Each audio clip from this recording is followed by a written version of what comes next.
හරි අයබවන් පුතේ මැක්සිත් එරා channel එකට ඔයාව ආදරෙන් පිළිගන්නවා. ඉතින් අපි අද ලෑස්ති මේ O level paper ප්‍රතිශත ගාන කියන්නේ ප්‍රතිශත ගාන වෙනුවට සමහර අවුරුදු වල එනවා කුලී කිනීම ගාන. මොකද්ද කුලී කිනීම කියන්නේ? මතකද බලන්න අර හීනවන ශේෂයට ගණන් බලන්නේ. හීනවන ශේෂ ක්‍රමයට පොලිය ගණනය කරන එක. ඕක වැඩි ළමයි අත ගහන්නේ. ළමයිට එච්චර සැටිස් නැති ගානක් වගේ වෙලා තියෙන්නේ. මේ සැරේ ඔය ගාන එන්න තියෙන සම්භාවිතාව ඉතාම වැඩි. දැන් අවුරුදු කීපයකින් ඇවිල්ලා නැහැ. හරිද? සමහර විට ඔයා මේ වෙනකන්වත් කුලී කිනීම ගානට ලෑස්ති වෙලා නැහැ. එක්ක ඔයා අතාරින ගානක් වෙලා තියෙන එක. නෑ ඒක හරි ලේසි පුතා. පියවර 4යි. ඔයාට මේ පියවර 4 මතක තියාගන්න පුළුවන් නම් ගාන ගොඩ දාන්න මං කියලා දෙනවා. හරිද? හා මෙන්න බලන්න ඔය ගානේ පුතා පොඩ්ඩක් බලන්න මතකද කියලා ණය මුදලක් තියෙනවා නේ කුලී කිනීම අපි මෙහෙම මේ සමහර කට්ටියට මෙහෙම කිව්වම හොඳට පැහැදිලි අර ගෙවීමේ ක්‍රමය ෆිනෑන්ස් කියන්නේ අපි වාහනයක් ගන්න ෆිනෑන්ස් කරලා නේ මොකක් හරි විදුලි උපකරණයක් හරි පුටු සෙට් එකක් හරි වගේ ගෙවීමේ ක්‍රමයට ගන්න. එතකොට තමයි ඔය හීනවන ශේෂ ක්‍රමයට ගණන් පොලිය ගණනය කරන එක එන්නේ නේ. මේ ගානේ ණය මුදලක් තියෙනවා. වාරික ගාණක් තියෙනවා. වාරික ගෙවන්නේ කොහමද පුතා? මාස්පතා. නේ? වාරිකය කියන්නේම මාසෙට ගෙවන මුදල. ණය මුදලක් තියෙනවා. වාරික ගණනක් තියෙනවා. ඒ කියන්නේ මාස ගාන ගෙවන්නේ මාස කීයකින්ද අවුරුදු කීයකින්ද අවුරුදු කීයසේද ඒක මාස කරන්න ඕනේ. නේ? මාස්පතානේ වාරිකෙන්නේ. ඊළඟට පොලි අනුපාතිකයක් තියෙනවා. ඒගොල්ලෝ පොලිය ගණනය කරන පොලිය අනුපාතිකය තියෙනවා. ඕන් ওই ටිකනේ තියෙන්නේ. ණය මුදලයි ගෙවන මාස කීයකින්ද ගෙවන්නේ වාරික කීයකින්ද ගෙවන්නේ කියන එකයි පොලිය අනුපාතිකයයි. ඔය තුනෙන් වාරිකය හැදෙනවා. ඊට ඉතින් මාස්පතා වාරිකය ගෙවන්නනේ තියෙන්නේ. නේද? අපේ ගණන් වල අපිට මම මෙහෙම ලියන්නම් පුතා.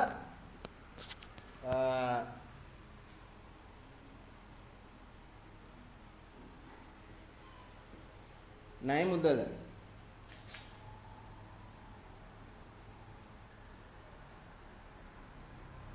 වාරික ගණන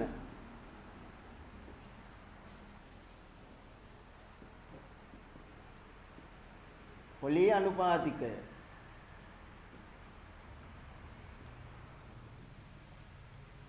ණය මුදල නම් කොහොමද තියෙනවා වාරික ගණනත් කොහොමද තියෙනවා පොලිය අනුපාතිකයේද අපිට දීලා ඒ 100ට කීයක් පොලියද කියලා දීලා අපෙන් වාරිකය අහන්න පුළුවන් වාරිකයක වටිනාකම වාරිකය අහන්න පුළුවන් එක්ක වාරිකය දීලා පොලිය අනුපාතිකයේ කීයද කියලා අහන්න පුළුවන් වාරිකය දීලා පොලිය අනුපාතිකයේ කීයද කියලා අහන්න පුළුවන් මෙන්න මෙහෙම හිතන්නකො පුතා ණය මුදල x වාරික ගණන n පොලිය අනුපාතිකයේ 100ට r නොම හිතන්නකො නේ මේකත් ඕන හිතමු p කියලා මුදලක් මාස ගණනක් ප්‍රතිශතයක් නේද ඔන් ඔය හතර දෙනානේ සම්බන්ධ වෙන්නේ හොඳද සරලව මෙහෙම හිතන්නකො පුතා ණය මුදලක් තියෙනවා යම්කිසි මාස ගණනක් තියෙනවා ඒක සමාන මාසික වාරික වලින් ගෙවන්න පොලිය අනුපාතිකයක් තියෙනවා. සාමාන්‍යයෙන් මොකද සරලව කතාව ණය මුදලට පොලිය හැදුවා. ඒ පොලියයි ණය මුදලයි එකතු කරා සමාන මාසික වාරික හින්දා වාරික ගාණෙන් බෙදුවා මෙන්න වාරිකය. ඔකට සරල කතාව ණය මුදලට තියෙන ණය මුදලට පොලිය හැදුවා. පොලිය ආපහු ණය මුදලට එකතු කරා මාස ගාණෙන් බෙදුවා සමාන මාසික වාරික. මේකෙදී පොලිය හදන විදිය තමයි අපිට ඉගෙන ගන්න තියෙන්නේ. පොලිය හදන විදියට මුළු පොලිය හැදුවා ණය මුදලට එකතු කරා වාරික ගාණෙන් බෙදුවා. පොලිය හදන විදියයි ඉගෙන ගන්න තියෙන්නේ. හරිද? මෙන්න මේ පියවර ටික ඔයා හරියට අනුගමනය කරගන්න පුත. මතක තියාගන්න මේ පළවෙනිම දේ. මේ හිනවන ශේෂයට ගණන් බලන ක්‍රමයේ පළවෙනිම දේ මතක තියාගන්න සියල්ල මාස කරන්න ඕනේ. මාස කියලාමයි යන්නේ මේක. ඔක්කොම මාස කරන්න ඕනේ. ණය මුදල ඒක කොච්චර කාලයකටද ණය? අපි හිතමුකෝ මේක අවුරුද්දකින් ගෙවන්න ගන්නෙ. අවුරුද්දකට ඒ ණය මුදල එන. ඒක 12න් බෙදලා එක මාසයකට ණය කීයද? මාසෙ කෑල්ල කියලා කියමුකෝ අපි ඒකට. ඒකට කියනවා ලස්සනට කියනවා නම් මාසිකව ගෙවන ණය මුදලේ කොටස. අර අච්චර කාලයකට නම් ණය වෙන්නේ මාසයකට කොච්චරද කියලා. මාස ගානේ ඒකත් මාස ගානෙන් බෙදන්න ඕනේ. වාරික මේක දැන් වාරික ගාන දුන්නොත් හොඳයි. ගානේ කිව්වොත් එම අවුරුදු දෙකකින් ගෙවන්න කිව්වොත්. අවුරුදු දෙකකින් කිව්වොත් වාරික කීයද? 12යි. sorry මේ අවුරුද්දකට 12යි. අවුරුදු දෙකකට 24යි. එහෙම වුණොත් වාරික 24යි. අවුරුදු 5කින් ගෙවන්න කිව්වොත් 12 5ක්. වාරික 60යි. එහෙම එතනත් මාස ගාන නෙමෙයි නම් තියෙන්නේ මාස කරගන්න ඕනේ. මේක දෙන්නෙම වාර්ෂික පොලි අනුපාතිකය. මේක දෙන්නෙම වාර්ෂික පොලි අනුපාතිකය. අපි ඒකත් මාසික කරගන්න ඕනේ. වාර්ෂික පොලි අනුපාතිකයත් මාසික කරගන්න ඕනේ. වාට දීපු ගමන් ඔයා දැන් මේව තමයි 124 කිව්වොත් අවුරුද්දට 124යි. අවුරුද්දට මාස 12යි ඒකත් 12න් බෙදන්න ඕනේ මාසෙට කරගන්න. ඒ හන්ද ඒක සමහරලාට බෙදෙනවා සමහරලාට බෙදෙන්නේ නැහනේ. දැන් 116යි කියනවා. 12න් බෙදන්න යන්න පුළුවන්ද? වදේනේ. ඒක හැම වෙලේම මේ හන්ද පුරුදු වෙන්න මාසික කරන්න එයාට පිටිපස්සෙන් 12න් එකක් දාන්න. මෙයාත් එක්ක කැපුණොත් කැපෙයි නැත්නම් වෙන කාත් එක්ක හරි කැපෙයි. එහෙනම් මාසික කරන්න ඒක කොහොම දාන්න පුරුදු වෙන්න. මේක 100ට R ඔය කැල්ල දාලා තමයි ගාන හදන්න ඕනේ. පැහැදිලිද? මාසික කරන්න. ඔන්න වැඩේ. පළවෙනිම වැඩේ මොකද්ද? ණය මුදල මාසේ කැල්ල කරගන්න ඕනි. වාරික ගාන බලන්න ඕනි මාසද කියලා. මාස නැත්නම් ඒක අවුරුදු එහෙමනම් ඒකත් මාස කීයද කියලා දාගන්න ඕනි. පොලි අනුපාතිකේ අනිවාර්යෙන් වාර්ෂික පොලි අනුපාතිකේ අපිට දෙන්නේ. ඒකට පිටිපස්සෙන් 12 එකක් දාලා ඒකත් මාසික පොලි අනුපාතිකේ කරගන්න ඕනි. ඒකත් මාසික පොලි අනුපාතිකේ කරගන්න ඕනි. ඔන්න වැඩි. ඊට පස්සේ ගාන හදන්න යන්නේ අපි. දැන් බලන්න හරියට පියවර ටික මතක තියාගන්න. පළවෙනිම පියවර මොකද්ද? ඔක්කොම විස්තර ටික මාස කරපු එක. මාසෙට කීයද කියලා කරපු එක. ණය මුදල මාසෙට කරා. පොලි අනුපාතිකයේ මාසෙට කරා 12 එකක් දාලා වාරික ගාන අවුරුදු නම් දීලා තියෙන ඒකත් මාස කරා. හොඳද? ඔන්න පළවෙනි වැඩි. ඊට පස්සේ පුතා මේක x මාසේ කෑල්ල 12න් බෙදපුවාම 12න් මේ වාරික ගානෙන් බෙදපුවාම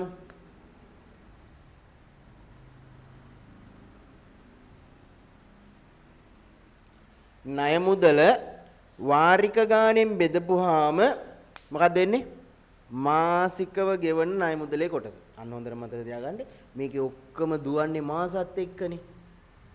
එහෙනම් පොලිය හදන්නෙත් මාසෙට. ඒකයි අර පොලි අනුපාතිකේ වාර්ෂික පොලි අනුපාතිකයත් මාසික කරන්නේ. පොලිය හදන්නෙත් මාසෙට. හරිද? මේක දාලා හදනවා මාසෙට පොලිය. මාසික ඇල්ලකට පොලිය හදන්නේ. ඔන්න මම පුතා පොඩි උදාහරණකින් ගාන ගෙනියන්නම්. එතකොට පොඩ්ඩක් ලේසි වැඩි. වටත් තේරෙයි. මෙන්න බලන්න. මෙන්න මෙහෙම. රුපියල් 72000ක් වටින. කීයද? 72000ක් වටින ගෘහ භාණ්ඩ කට්ටලයක් මුලින් රුපියල් 12000ක් ගෙවා ඉතිරිය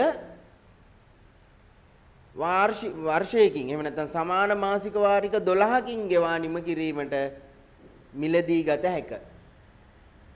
මොකද්ද? රුපියල් 72000ක් වටිනෝ. මූලික ගෙවීමක් තියෙනවා සාමාන්‍යයෙන් ඕකේ. ඒකත් අයින් කරලා අපි ණය මුදල හදා ගන්න ඕනි. 72000ක් වටිනා ගෘහ භාණ්ඩ කට්ටලයක් මුලින් රුපියල් 12000ක් ගෙවා ඉතිරිය සමාන මාසික වාරික 12කින් ගෙවා නිම කිරීමට මිලදී ගත හැකිය. අන්න දැන් මොනවද අපිට හම්බුනේ? 72000යි ඒකෙන් 12000ක් ගෙවනවා මුලින්ම. එහෙනම් ඉතුරු වෙන්නේ 60000යි. ණය මුදල නම් කීයද මේ ගානේ? 60000යි. වාරික ගාන දුන්නා 12යි. වර්ෂයකදී එහෙම තමයි සමාන මාසික වාරික 12කදී කිව්වා. පොලි අනුපාතිකයේ දුන්නේ නැහැ. දාගම් පොලි අනුපාතිකයත් මාකාරයි. 124යි කියලා හිතමු. වාර්ෂික පොලි අනුපාතිකයේ 124යි. නේද? ඔන්න ඔහම තියෙන්නේ කියලා හිතමුකෝ. හරි. පළවෙනි පියවර මොකද්ද? ඔක්කොම මාසික කරන්න ඕනේ. 60000 මාසික කරමු. මේක වාරික කීයද පුතා? 12යි. ඒ හන්ද 12න් බෙදන්නේ. වාරික 10යි කිව්වනම් 10න් බෙදන්නේ. අවුරුදු 2යි කිව්වනම් 24න් බෙදන්නේ. මේ වාරික ගණන හරි. ඒක මාස වෙලා තියෙන්නේ. මාස 12යි. මේක මාස වෙලා නැහැ තාම. 24 12න් බෙදුනට කමක් නැහැ. 124 පිටිපස්සට 12න් එක දාන්න තමයි පුරුදු වෙන්න ඕනේ. මොකද හැම වෙලෙම කැපෙන ඉලක්කමක් මෙතන නැහැනේ. මෙන්න පුතා මාසෙ කෑල්ල. කීයද? 60000ට 12 ඒවා 60ට 12 ඒවා පහයි 5000යි. 5000යි. දැන් මේ ගානේ ඈ ඔන්න. දැන් පළවෙනි වැඩේ ඉවරයි. ඔක්කොම මාස කරා. දැන් ඔන්න මාසේ කෑල්ලට පොලිය. මාසේ කෑල්ලට පොලිය. 5000ට මාසේ කෑල්ලට මාසේ කෑල්ලට පොලිය. 100ට 24 දැම්මොත් අවුරුද්දට පොලිය හැදෙන්නේ. මේකේ අවුරුද්දේ කතාවක් බෑ. මෙන්න අවුරුද්දට එච්චරයි නම් මාසෙට බලන්න 12න් කැපෙනවා. දැන් කැපෙනේම කපලා මේකේ උත්තරේ ගමුකෝ. බිංදු දෙකට බිංදු දෙකක් කැපුවා 12 ඒවා මෙතෙන්ට 2යි රුපියල් 100යි. මාසේ කෑල්ලට පොලිය රුපියල් 100යි. නේද? මෙන්න. දැන් තමයි වැඩේ පුතා. මේකේ මේ මාසේ කෑල්ලට පොලිය රුපියල් 100යි.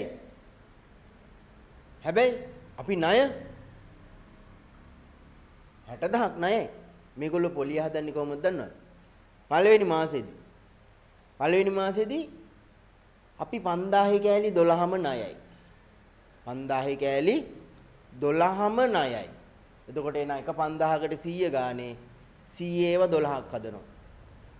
ඊළඟ මාසෙදී එක වාරිකයක් ගෙවුවා කියන්නේ 5000ක් ගෙවෙනවනේ. ඊට පස්සේ තව 5000 කෑලි 11ක් තියෙනවා ගෙවන්න. ආයේ 11ට හදනවා දෙවෙනි මාසෙදී. 100 ඒවා 11. තව මාසයක් ගියාම තව 5000ක් අපි ගෙවලා තව කෑලි 5000 කෑලි 10ක් නැහැ. ඊළඟට 100 ඒවා 10ක්, ඊළඟට 100 ඒවා 9ක්, ඊළඟට 100 ඒවා 8ක්. ඔහොමම කිය එකට එනකන් හදනවා. අන්න එතන තමයි තියෙන්නේ මුළු පොලිය. ඒකට හිතන්නකො පළවෙනි මාසෙදී 100 ඒවා 12ක්. දෙවෙනි මාසෙදී 100 ඒවා 11ක්. තුන්වෙනි මාසෙදී 100 ඒවා 10ක්. ඔහොම යනවා. 100 ඒවා කීයක්ද හදන්නේ කියලා දැනගත්තා නම් දඩස් ගාලා 100ෙන් ගුණ කරලා ගන්න පුළුවන් නේ පුතා. 100 ඒවා කීයද කියලා ටක් ගාලා දැනගත්තා නම් කොහොමද 12ක් 11ක් 10ක් 9ක් කී එකට යනකම් එකතුවනේ.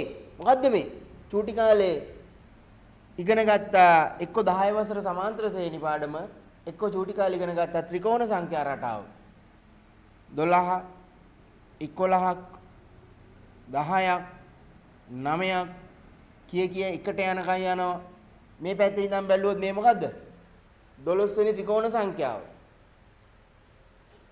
මේ අපි ගණන් කරන ගණින සංඛ්‍යාවල එකතුව එකේ ඉඳන් එකතුව පිළිවෙලට ගන්න පුළුවන් සූත්‍රයක් තියෙනවා. ඒකට කියන්නේ ත්‍රිකෝණ සංඛ්‍යා රටාවේ සූත්‍රය කියලා.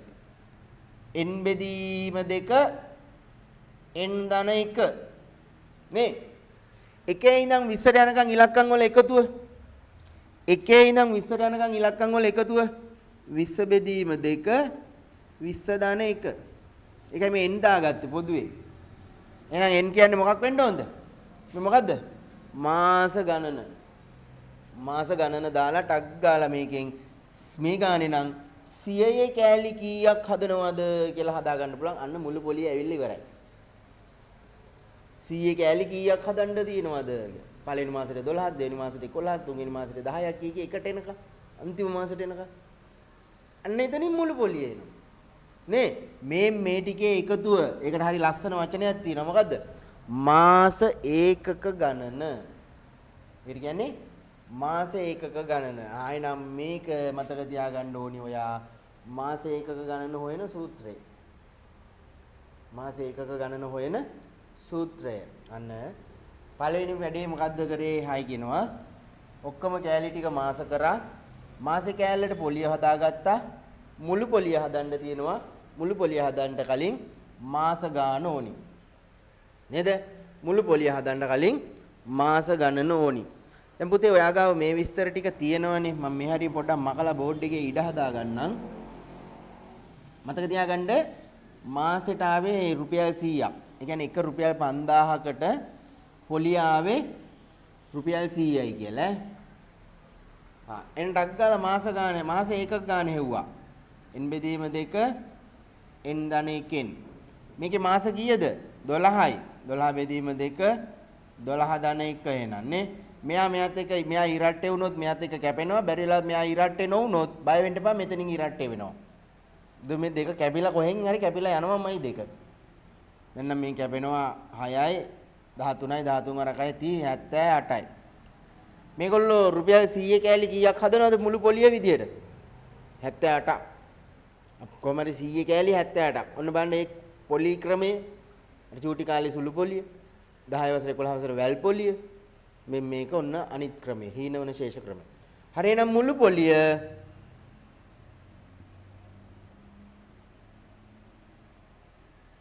මුළු පොලිය 78 100ක් 7800යි. අන්න ණය මුදල 60000යි. පොලිය 7800යි. එහෙනම් ගෙවන්න තියෙනවා 67800ක්. 67800ක්.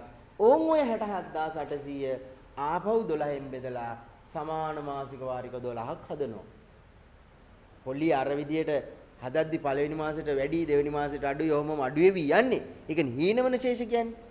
හැබැයි අන්තිමට එහෙම කියලා පළවෙනි මාසේ වැඩියෙන් කියවන්නේ එහෙම හදලා දෙන්නේ නැහැ. පොලිය ඒ විදියට හදලා ණය මුදලට එකතු කරලා සමාන මාසික වාරික වෙන්න බෙදලා වාරිකේ මෙච්චරයි කියනවා. හරිද? දැන් මේක නම්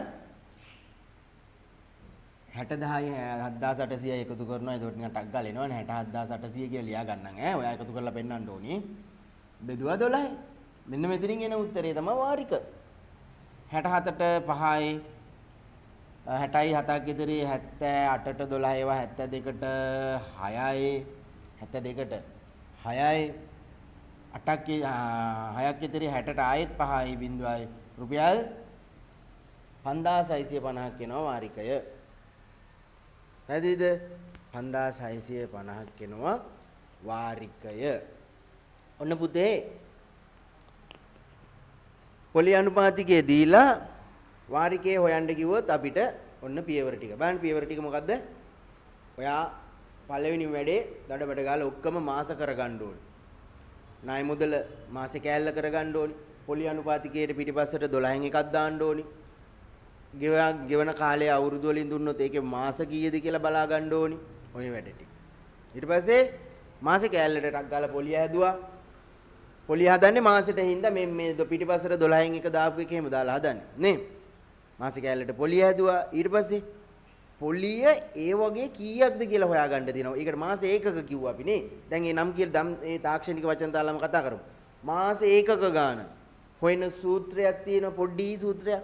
ඒ සූත්‍රයට ටක් ගා මෙතෙන්ට දාන්නේ මාස ගාන. මාස ගණන.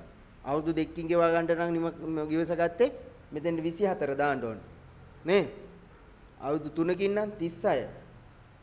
එන් කියන්නේ මාස ගණන. මම කලින්ම ලිව්වේ වාරික ගණන. වාරික ගණන කියන්නේ මාස ගණනනේ. එන් දාලා තියෙන එකට නේද? මාස එකක ගාන හෙව්වා. අන්න අර මාසේ කෑල්ලට පොලිය මාස ඒකක ගණන වතාවක් හදනවා. දැන් ඔයාලට පොඩි අවබෝධයක් ඇති කොහොම ඇයි එහෙම වෙන්නේ කියලා. අර පළවෙනි මාසෙට 12යි, දෙවෙනි මාසෙට 11යි, තුන්වෙනි මාසෙට 10යි කී යනවනේ. අවුරුදු 5යි නම් පළවෙනි මාසෙට 60යි, දෙවෙනි මාසෙට 59යි, තුන්වෙනි මාසෙට 58යි, 57යි, 6යි, 55යි කිය එකට එනකන් එනවා. බර ලෝඩ් එකක් එනවා මාස එකක. එතකොට නේ මාස එකක ලොකු ප්‍රමාණයක් එන. ඉතින් කොහොමද මේ කුලී කිනීම කියන එක පාරිභෝගික යට ටිකක් පොලිය අතින් නම් අවාසික වැඩක් නේ. කොහොමද ඔය ෆිනෑන්ස් කරේ මෙහෙම නේ. අර එකම chance එක බාණ්ඩේ ගෙදර ගේන්න පුළුවන්. ගෙවල ඉවර වෙනකන් උනත් අපිට ඒක පාවිච්චි කරන්න පුළුවන්. වාහනයක් නම් ඒකෙන් පොඩි ආදායමක් ලබන්න පුළුවන්. ඒ වගේ සීන් එක හරි. ඉතින් පුතේ ඔන්න පළවෙනි රටාවේ ගාන. ආය පොලි අනුපාතිකය දීලා පොලි අනුපාතිකය දෙන්නේ නැතුව වාරිකය දීලා පොලි අනුපාතිකය අපෙන් අහනවා. පොලි අනුපාතිකය අපෙන් අහනවා. දැන් වැඩක් කරමු පුතා මෙහෙම. මේ ගානම මම පොලි අනුපාතිකය හංගලා වාරිකය දන්නවා කියන තැන ඉඳන් පොලි අනුපාතිකය හොයන විදිය කියලා දෙනවා. හොඳද? පොලි අනුපාතිකය හොයන විදිය කියනවා. හරි. මේ අහන්න පුතේ. ඔයාට විභාගෙට මේ ගාන ආවොත් ඔයා මොන පැත්තද කියලා කියන්නේ පොලි අනුපාතිකය හොයන්නද තියෙන්නේ වාරිකය හොයන්නද තියෙන්නේ කියන එක හිතන්නේ නැතුව ඔයා පළවෙනියට මේ වැඩ ටික අනිවාර්යෙන් කරන්න. මොකද්ද? ණය මුදල මාසික කරගන්න. වාරික ගණන බලන්න මාස තියෙනවද කියලා. පොලි අනුපාතිකයේ තිබ්බොත් මේ වැඩේ කරන්න. පොලි අනුපාතිකයේ නැත්තම් ඒ වැඩේ කරන්න. මොකද්ද යකෝ නැත්තම් ඒ වැඩේම කරහන් මේ මොකක්ද දන්නවද? පොලි අනුපාතිකයේ නැත්තම් ඔයාට ගාන කියවද්දි තේරෙනවා හා පොලි අනුපාතිකයේ තමයි ඉල්ලන්නේ කියලා. දාගන්න අකුරක්. දාගමු අපි R කියලා. වාර්ෂික පොලි අනුපාතිකය. වාර්ෂික පොලි අනුපාතිකය. වාර්ෂික පොලි අනුපාතිකය. අන්න වාර්ෂික පොලි අනුපාතිකයේ ඉලක්කම තිබ්බනම් මෙතෙන්ට ඉලක්කම දාලා පිටිපස්සෙන් 12න් එක දානවනේ. දැනුත් ඒ වැඩේම තමයි. R දාලා පිටිපස්සෙන් 12න් එක දානවා. දැන් මොකද කරන්නේ? මේ ගානේ මාස එකක ගානේ එහෙම 70ට ආවේ කියලා මතක තියාගන්න ආයෙව හදා දෙන්න ඕනේ නැහැ නේ. හා. දැන් මේ ගානේ තිබ්බනම් මෙහෙම තියෙයි කියලා හිතන්නකො. ඔන්න මම ගාන පැහැදිලි කරනවා ඈ පොඩ්ඩක්. රුපියල් 72000ක් වටිනා ගෘහ භාණ්ඩ කට්ටලයක් මුලින් රුපියල් 12000ක් ගෙවා ඉතිරිය රුපියල් 5650 බැගින් සමාන මාසික වාරික 12කින් ගෙවා නිම කිරීමට රැගෙන යා හැක. පොලිය ගණනය කරනු ලබන්නේ හීනවන ශේෂ ක්‍රමයට නම් අය කර ඇති පොලි වාර්ෂික පොලි අනුපාතිකය කීයද? අන්න.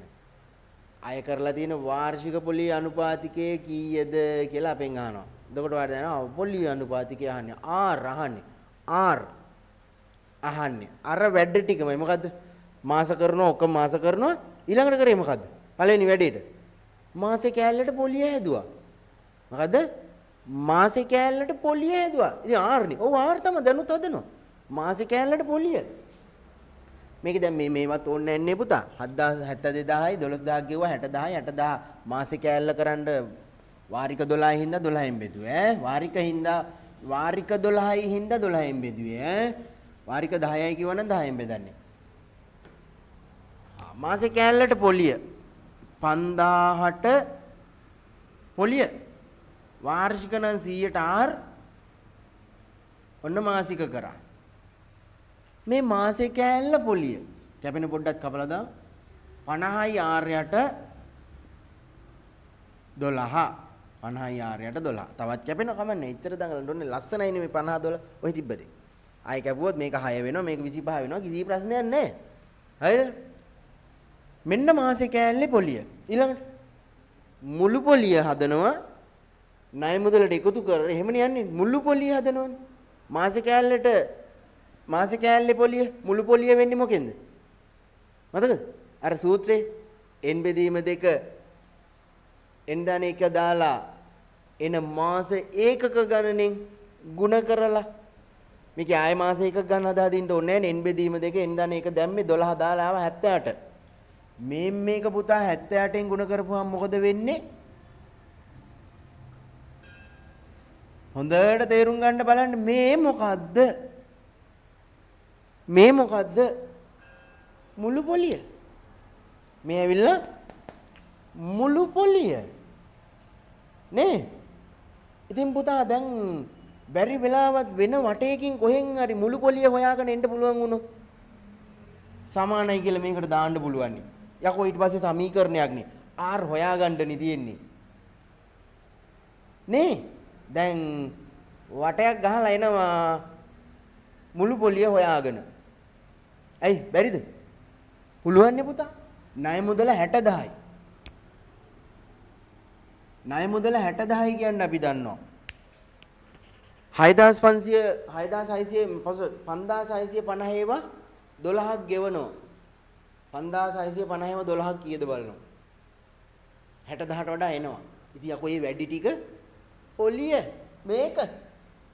වැඩි ටික පොලිය මේකට සමාන කරනවා. දැන් සාමාන්‍ය නිකන් හිතන්න ඉස්කෝලේ ගියපු නැති මිනිස්සෙක් වුණා පොලිය කියලා හදාගන්නේ කොහමද? එයා ගත්ත ණයට වඩා ගෙවලා ඉවර වෙද්දි කොච්චර වැඩියෙන් ගෙවුවද ඒක පොලිය කියන්න දන්නවනේ. නේ? 60000ක් වෙනුවෙන් මෙහෙම කෑලි 12ක් ගෙවනවා. බලමු මෙහෙම ඒවා 12ක් ගෙවද්දි කීයක් එනවද කියලා.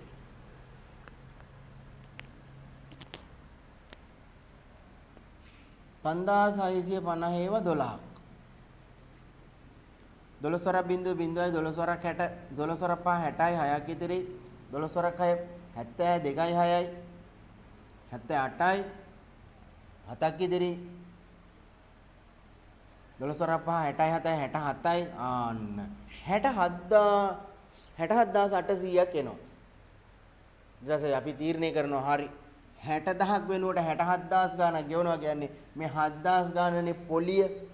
දවල් ලස්සනට මේකෙන් 60000ක් අඩු කරලා එහෙම පෙන්වන්න ඕනේ ඈ. 7800යි මුළු පොලිය කියලා අපි තීරණය කරනවා. අන්න පුතේ මෙන්න මේකට 7800 සමාන කරනවා. මේකට 7800යි මේ තියෙන්නේ මුළු පොලිය. මේ මාසික ඇල්ලේ පොලිය VAR ඇසුරෙන් වීජ්‍ය ප්‍රකාශනයක් ඇසුරෙන් මාසික ඇල්ලේ පොලිය මාසේ ඒකක ගාණෙන් ගුණ කරපුවාම එනවා මුළු පොලිය. ඉතින් මේ තියෙන්නේත් මුළු පොලිය මේ තියෙන්නේත් මුළු පොලිය. මේ R ඇසුරෙන් අර කෙලින්ම උත්තරේ. එනේ ඔය දෙක සමානයිනේ. ඔය දෙක සමාන කරලා අන්න අපෙන් ඉල්ලපු වාර්ෂික පොලිය අනුපාතිකය හොයා ගන්නවා. වාර්ෂික පොලිය අනුපාතිකයට එන R කියලා දාගෙන ඇවිල්ලා තියෙන්නේ. නේද? එහෙනම් අපි මෙන්න මේකට 7800 මේ ඔක්කොම ඔයාගේ දැන් ඔයාට ඕනනම් වීඩියෝ එක පස්සට ගිහිල්ලා හරි ආයෙ බලන්න පුළුවන් නේද? මට බෝඩ් එකේ ඉඩමද හින්දා මම මක ගන්නෙ 7800ට සමාන කරා. මේකේ R හොයනවා. R උක්ත කරනවා. නේ? මේකේ R උක්ත කරනවා. කොහමද R උක්ත වෙන්නේ පුතා? R සමානයි හරස් ගුණිතයෙන් 7800 පැත්තට 50 12 78 යනවා. 50යි 78යි යටට 12 උඩට නේද හරස් ගුණිතය? උක්ත කරන් ඉන්න එකනත් එක්ක උඩ පේලිය හිටපෙවුන් එහා පැත්තේ යටට යට පේලිය හිටපෙවුන් එහා පැත්තේ උඩට හරස් ගුණිතය නේ කපලා දාමු. බිඳුවර බිඳුව ගැපුවා 6 ඒවා 2යි 6 ඒවා 13යි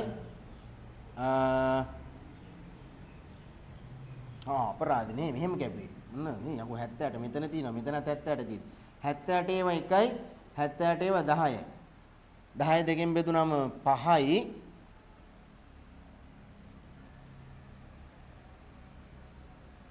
10 දෙකෙන් බෙදුනම 5යි මොකක් හරි අවුලක් වුණා වගේ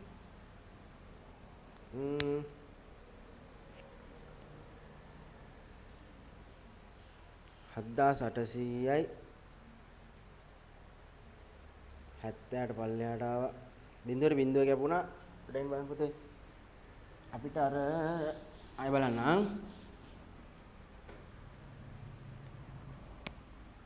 7800යි මේ තියෙන්නේත් මුළු පොලිය මේ තියෙන්නේත් මුළු පොලිය නේද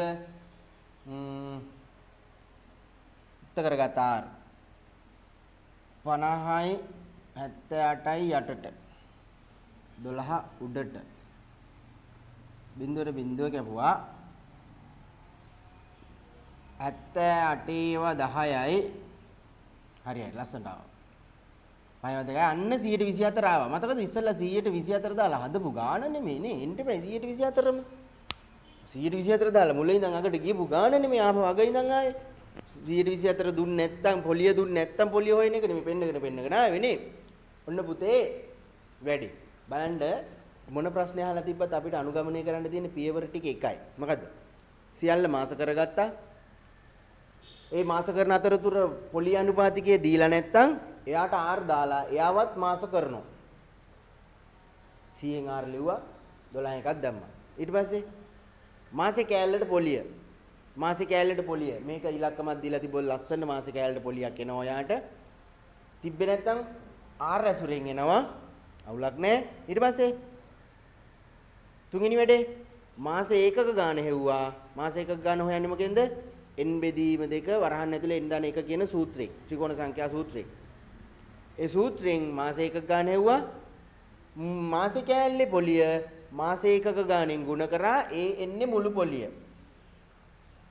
R වෙනුවට ප්‍රතිශතය දීලා තිබ්බොත් ලස්සන ඉලක්කමක් එනවා. එහෙම වුණොත් අපෙන් අහන්නේ වාරිකේනේ. ඒ ණය මුදල පොලිය ණය මුදලට එකතු කරා සමාන මාසික වාරික කරන්න වාරික ගානෙන් බෙදුවා මෙන්න උත්තරේ දුන්නා. වාරිකය. අනිත් පැත්ත ඒ ටිකමයි අන්තිමට යනකම් යන්න තියෙන්නේ. මොකද්ද? ඔක්කොම මාස කරා මාසේ කෑල්ලට පොලිය R ඇසුරෙන් හැදුවා. මාසේ ඒකක ගාන හැදුවා. ඒක ಗುಣ කරා. අන්න පොඩ්ඩක් පැත්තකින් තියලා ඒගොල්ලෝ වාරිකය දෙනවනේ මේ ක්‍රමේදී.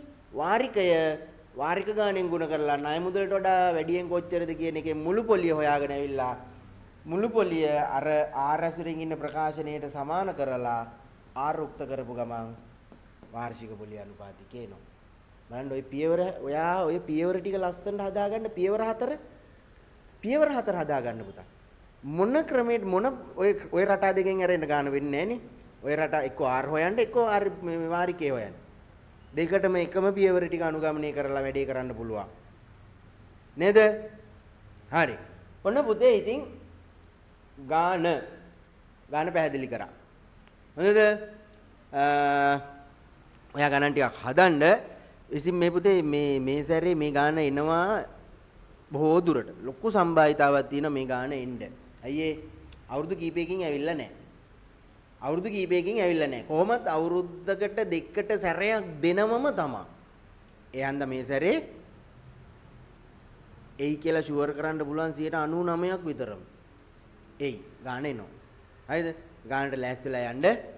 ඉතින් ඔයාලට වැඩේ සෙට් වුණා නම් හොඳයි කියලා හිතෙනවා නම් යාළුවෙක්ට හිතවතෙක්ට ටක් ගාලා ෂෙයා කරලා බලපන් මේක බලපන් මේ සැරේ එනවා මේක බලලා ලෑස්තිලා ඵලයන් කියලා කියන්න. ඔයාටත් එතකොට ඒ පිනට හරි ඔයාටත් වැඩේ පොඩ්ඩක් හරියයි. හරිද? යාළුවන්ට දෙන්න ටක් ගාලා දෙන්න බලපන් කියලා. ඉතින් පුතේ උදව්වක් විදියට පුළුවන් නම් මටත් අපේ channel එක subscribe කරන්න. අපේ තව වීඩියෝ තියෙනවා බලන්න. විභාගයට කලින් බලලා යන්න පුළුවන් නම් තව වීඩියෝ එකක් දාන්නත් ගානක් දෙයක් දාන්න try එකක් දෙන්නම්. යාළුවන්ට share කරන්න. මගේ channel එක පොඩ්ඩක් ඉතින් subscribe කරලා මට පොඩි support එකක් දෙන්න පුතේ. හරි. එහෙනම් මේ ගණන් ටිකක් හදලා මොකක් හරි යෝජනාවක් ඉල්ලීමක් හරි මොකක් හරි තියෙනවා නම් මැසේජ් එකක් දාන්න බලන්නම් සලකලා බලන්න. හරි පුතේ. ඕකේ. එහෙනම් බයි. ඊළඟ වීඩියෝ එකකින් අපි හම්බෙමු.